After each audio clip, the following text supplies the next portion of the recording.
కార్యక్రమాన్ని సమర్పిస్తున్న వారు వాసవి గ్రూప్. మీ కలలను నేను నిర్మిస్తా. అందరికీ నమస్తే. గరం గరం వార్తలకి స్వాగతం. ఇయాల కూడా మీకోసం చాలా వార్తలు పట్టుకొచ్చినాం. అంతకంటే ముందుగాల హెడ్లైన్స్. చంద్రబాబు సెల్ఫ్ డబ్బా, నేమ్ కూడా నేనే పెట్టాను, అరకు కాఫీ. పోలీస్ అయిన కాడ తమాషాలు చేసిన కోతి.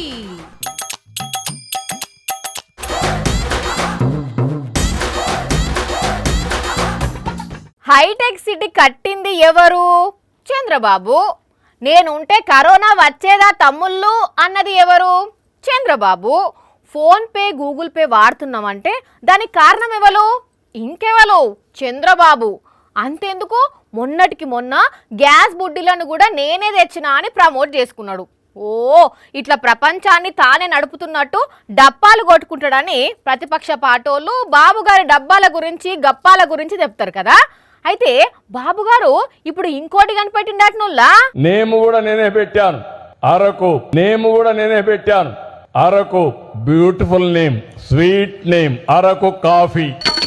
మీరు ముఖ్యమంత్రి అయిందేమో 1995లా, కానీ అరకు కాఫీని పండించడం రైతులు షురూ చేసిందేమో 1850 తర్వాత.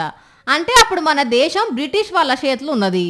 పోనీ ఆ పేరు మీరే పెట్టిండ్రని ఊగాలనుకున్నా, మీరు పుట్టిందేమో 1950 ఏప్రిల్ 20. అంటే దాదాపు 100 ఏళ్ల తేడా ఉన్నది. 150 ఏళ్లకెళ్ళి ఒక వెలుగు వెలుగుతున్న అరకు కాఫీకి 1950లో పుట్టి 1995లో సీఎం అయిన మీరు ఎట్లా పేరు పెట్టిరో మీకే తెలవాలి. నేమ్ కూడా నేనే పెట్టాను, అరకు. నేమ్ కూడా నేనే పెట్టాను, అరకు. Beautiful name. ఇంకా దీంట్లో అసలు ట్విస్ట్ ఏందంటే అరకు కాఫీ అని ఎవ్వరు పేరు పెట్టనే లేదట. అరకు లోయల రైతులు కాఫీని వండించేసరికి స్వతహాగా అదే పేరు వచ్చిందట. మరి కాఫీ పంట షురూ చేసినప్పుడు లేని సారు ఇప్పుడు దానికి పేరు పెట్టింది నేనే అని ఎట్లా చెప్పుకుంటున్నాడు?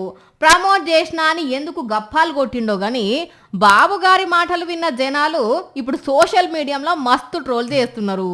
కానీ డబ్బాలు గప్పాలు కొట్టడంలో బాబుకు లేరు పోటీ, రారు కూడా సాటి పోన్రి అని అనుకుంటున్నారు ఈ ముచ్చటిన్న జనాలు. అట్లుంటది మరి బాబు గారంటే. నేమ్ కూడా నేనే పెట్టాను, అరకు. నేమ్ కూడా నేనే పెట్టాను, అరకు. Beautiful name. కుడి చేతు దొంగతనం చేస్తే ఎడమ చేయి కూడా తెలియనియరు. అట్లుంటే దొంగల తెలివి. ఎప్పుడు చూస్తారో తెలియదు, ఎప్పుడు వస్తారో తెలియదు, ఇంట్లకు ఎట్లా జొరబడతారో తెలియదు. కళ్ళు మూసి తెరిచేంతలనే దొంగతనం చేసి అవతల పడతారు. ఎప్పుడో తెల్లారి ఇంటి ఓనర్లు దొంగతనం జరిగిన ముచ్చట తెలుసుకొని లబ్బ మొత్తుకుంటారు కదా. సరే, ఇప్పుడు ముచ్చట ఏంది, ఏం జరిగింది అని అంటే, కష్టపడి దొంగతనం చేసిన వాళ్ళంతా అలసిపోయిందని దొంగతనం చేసిన ఇంట్లోనే బొక్క బోర్లా పరాకతగా వండుకొని గురుకలు పెట్టి నిద్రపోయిండు. ఇగో ఈ తెలివి తక్కువ దొంగోడు. అగజుడుండ్రి తలకాయ పరుపు మీద కాళ్ళు చేతులు బయట పెట్టి ఎట్లా కునుకు తీసిండో. వారి లేవ తెల్లారింద్రా అయ్యా. కథ సల్లగుండా కొట్టేసిన బంగారం అంతా జేబుల్నే పెట్టిండు కదా. చెప్పు, నీ కథ ఏంది, నీ ఊరేంది, పేరేంది, ఏడికెళ్ళొచ్చినవురా వారి? अब्बा का नाम कहाँ रहते? అసలు ఇంట్లోకి ఎట్లొచ్చినావు, ఎందుకు వండుకున్నావురా? ఇన్నారుల్లా వీని ఖాతాలు ఎట్లున్నాయో కాసేపు రెస్ట్ తీసుకుందామని పరుపు మీద అడ్డం ఒరుగుతే అట్లనే నిద్ర పట్టిందట. కాకపోతే తెల్లారి గట్ల వీని గురుక సౌండిని ఓనర్ పోయి అడిగితే ఈ కథలు వాడుతున్నాడు గాని చూడుండ్రి వీడి ఏ సోంటి దొంగోడో ఎంతగానో తెలివితేటలున్నాయో. మరి ఫస్ట్ టైం దొంగతనానికి ప్లాన్ చేసి ఫ్లాప్ అయిండు. ఇంత దొంగతనానికి రాత్రంతా గల్లీలు తిరిగితే నిజంగానే అలసిపోయిండో తెలియదు కానీ బంగారం కొట్టేసిండు, జేబులో పెట్టుకున్నాడు, నిద్రపోయిండు. హైదరాబాద్ పాత బస్తీల చోరీ కథగిది. పోలీసులు కేసు పెట్టిర్రట. కానీ ఎంతో మంది దొంగలను చూసినాం గాని వీడు మాత్రం మామూలు దొంగ కాదు పోన్రి. ఎవరి దగ్గర తమాషాలు చేసినా పోలీసుల దగ్గర తమాషాలు నడవయుల్లా. పెయ్యి మీద కాకి డ్రెస్ పడితే చాలా స్ట్రిక్ట్గా అంతసేపు మామూలుగా ఉన్నోళ్ళు కూడా ఏయ్ అని బెదిరిస్తే గజ్జున వనకాల్సిందే. ఇక లాఠీ పట్టుకొని టోపీ పెట్టుకొని నిలబడితే చాలా మంది దూరంకెళ్ళే చూసే మళ్ళీపోతారు కదా. అయితే ఈడ మాత్రము ఒకళ్ళు పోలీస్ దగ్గరికి పోయి తమాషా చేసిండ్రుల్లా. ఇంతకు ఎవరంటారా? చూసేయండి మీరే. ఓ కోతి ఎవరి దగ్గరనే నీ తమాషాలు? పోలీస్ సారు ఏం అంటలేడానా లేకుంటే ఏం అనడానా నీ ఎచ్చిడి? రావులా చిన్న పొరలు గాంక తాతలు అమ్మమ్మల దగ్గర కూర్చొని ఆడుకున్నట్టే ఆడుకుంటుంది కదా. పోలీస్ సార్కు నెత్తిన ఏం పెయిన్లు లేవు గాని గమ్మున దిగిపోవే. అగో రావులా పెయిన్లు చూసుడు అయిపోయింది, ఇక చెవుల గుబిలి తీస్తున్నది. ఓ కొడుక చెవుల ఏలు పెట్టి తిప్పుతున్నది. పుసుక్కున గోరు గుచ్చుకుంటే సెప్టిక్ అయితే సారు. అగో చూడండి మళ్ళా ఎట్లా నాకిందో. ఇక ఈ కోతి గిట్లా కోతి కోతి చేస్తుంటే అర్దిక్కు కోతి వచ్చి చూడుండ్రి ఏం చేసిపోయిందో. అబ్బర కొడుక పెన్ను ఎత్తుకనే పోయింది పా. ఓ కోతి అది తినేటిది కాదే గట్ల కొరుకుతున్నావు. నాగర్ కర్నూలు జిల్లా ఉమామహేశ్వర గుడి దగ్గర ముచ్చటగిది. డ్యూటీలో ఉన్న పోలీసుల దగ్గరకు వచ్చిన కోతులు ఇట్లా పోలీసులతోని తమాషాలు చేసినాయి. కానీ ఇంకా నయం, కోతి పోలీస్ సార్ దగ్గరికి వెళ్ళి పెన్నెత్తుకపోయింది గాని చేతుల గన్నుంటే ఏం చేసినో ఏమో పో. కానీ చూసిన రానుల్లా పోలీసుల దగ్గర కూడా కోతులు ఎట్లా కోతి కోతి చేసినాయో.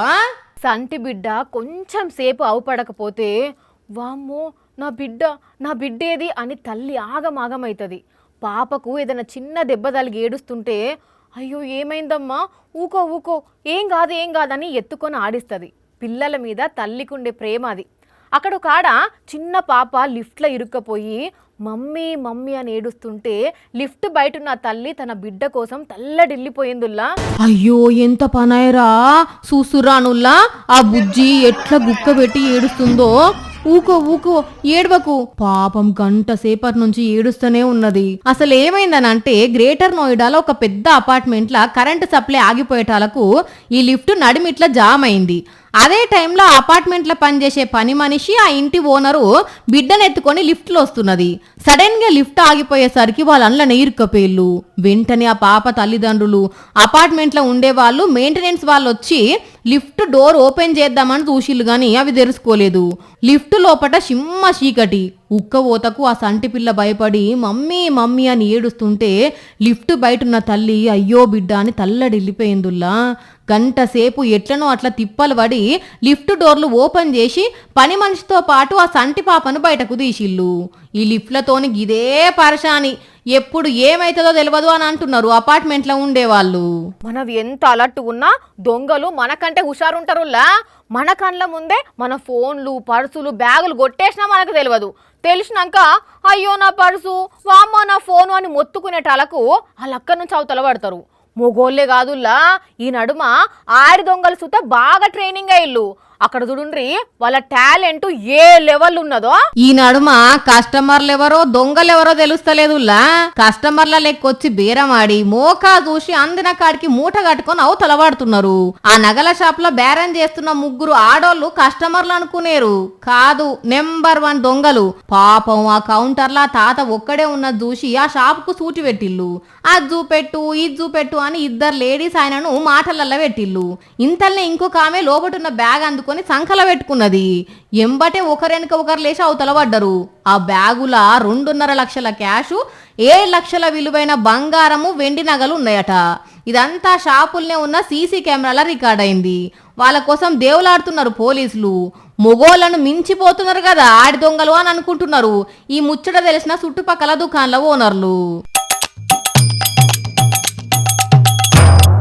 డ్రైనేజీ మూతలు, ఇనుప గేట్లు, పూల కుండీలు తీర్చి పెడతలేరు ఈ నడుమ కొందరు చిల్లర దొంగలు.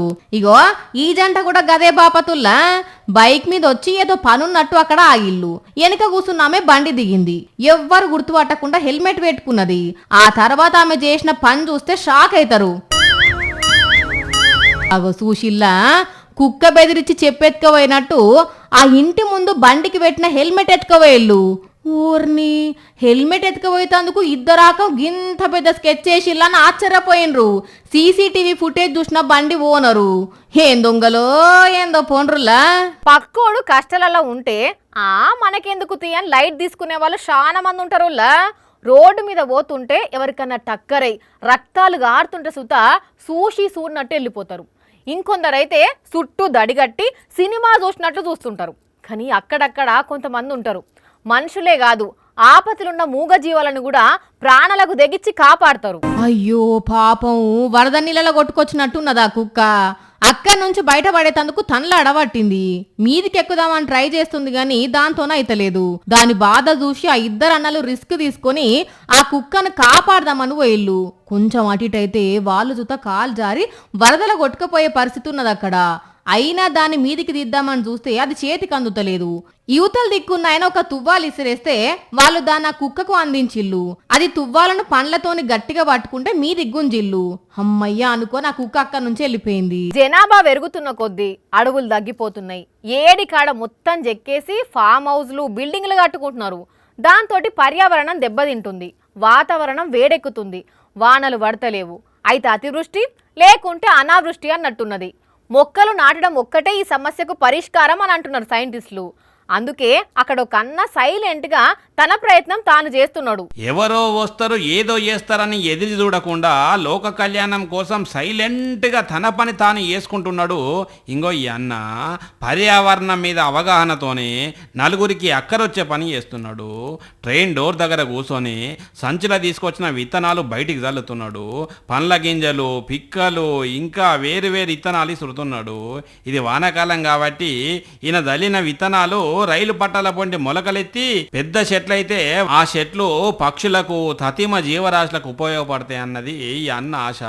అందుకే ఎవరు ఏమనుకున్నా పట్టించుకోకుండా ఈ అన్న పని ఈ అన్న చేసుకుంటా పోతున్నాడు. ఇక ఇదంతా ఎవరో రైలున్నోళ్ళు వీడియో తీసి సోషల్ మీడియాలో పెట్టుడుతోనే మస్తు వైరల్ అవుతున్నది. ఈయన చేసిన పనిని మస్తు మంది తారీఫ్ చేస్తున్నారు నెటిజన్లు. అంతే కదా మరి, ఇంతకు మించిన సేవ్ ఏముంటది చెప్పుర్రి. నాకు మంచి డ్రెస్ లేదు, షూ లేదు, వాచ్ లేదు, ఐఫోన్ లేదు, కాలేజ్కి ఎట్లా పోవాలి, అందరి ముందు ఇజ్జత్ పోతాంది అని కొంతమంది పిల్లలు వాళ్ళ అవ్వాయిల మీద అలుగుతారు. వాళ్ళ ఇంటి పరిస్థితిని, తల్లిదండ్రుల కష్టాన్ని అస్సలు అర్థం చేసుకోరు. కానీ కొంతమంది పిల్లలకు చిన్నతనంలోనే ఇంటి బరువు బాధ్యతలు నెత్తి మీద పడతాయి. అయినా సరే చిరునవ్వుతోని కష్టాలకు ఎదురెదుతుంటారు. అగో గా తమ్ముని లెక్క. చూస్తున్నారా ఆ తమ్ముని కాన్ఫిడెన్స్ అంటే అది. గుండె నిండా నమ్మకం, కళ్ళల్లా ఆత్మవిశ్వాసం. చేసే పని ఏందనేది కాదు, ఆ పని ఎంత ఉత్సాహంగా ఎంత జోస్తోని మనసు పెట్టి చేస్తున్నాడో చూస్తే మనలో కూడా ఒక ఊపు వస్తుందిలా. మామూలుగా ఈ వయసు పిల్లలు ఫోన్లల్లో రీల్స్ చూసుకుంటా దోస్తులతోని ఎంజాయ్ చేస్తుంటారు. కానీ ఇంట్లో పరిస్థితి బాగలేకనో ఇంకేదన్నా కారణంతోనో చిన్న వయసులోనే బాధ్యతను భుజానేసుకున్నాడు. సైకిల్ వెనక సీటు మీద ఎగ్స్ ట్రేలు పెట్టుకున్నాడు. సైకిల్ హ్యాండిల్ వదిలిపెట్టి ఆ ట్రేలను గట్టిగా పట్టుకొని కష్టాలు రాని కన్నీళ్లు రాని ఏమైనా గాని ఎదురేది రాని అన్నట్టు హుషారుగా సైకిల్ దొక్కుకుంటా పోతున్నాడు. అన్ని ఉన్నా సుత అది లేదు ఇది లేదు అని అలిగే పిల్లలకు ఈ వీడియో చూపెడతానన్నా కష్టం అంటే ఏందో తెలుస్తుంది కావచ్చు అని అంటున్నారు పేరెంట్స్. చూసారు కదా, ఇవి ఇవాల్టి గరం గరం వార్తలు. మళ్ళొచ్చే ఎపిసోడ్లో ఇంకిన్ని గరం గరం వార్తలతో కలుద్దాం. మన టైం అయితే గుర్తుకున్నది కదా, రాత్రి 8:30కు మళ్ళా పొద్దుగాల 8:30కు. మర్చిపోకుండా చూడండి. టాటా.